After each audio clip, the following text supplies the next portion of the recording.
শহরের যান্ত্রিক ব্যস্ততা আর ক্লান্তি যখন ঘিরে ধরে তখন মনে হয় কোথাও হারিয়ে যাই।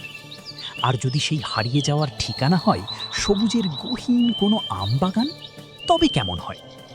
বাগানের ভেতরে ঢুকতেই নাকে আসে সেই চেনা ঘ্রাণ। এ যেন শুধু কোনো ফল নয়, এ যেন প্রকৃতির এক অমূল্য উপহার। প্রতিটি ডালে ঝুলে থাকা আমগুলো যেন এক একটা রত্ন। কেউ এখনো কাঁচা, কেউ রোদে পুড়ে হওয়ার অপেক্ষায়।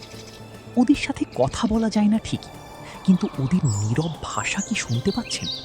একজন কৃষক বছরের এই দিনগুলোর জন্যই অপেক্ষা করেন। বৃষ্টির পর দিন রোদের ঝলকানি, সারাদিনের ঘাম, সবই মিশে আছে এই আমগুলোর মিষ্টি স্বাদে।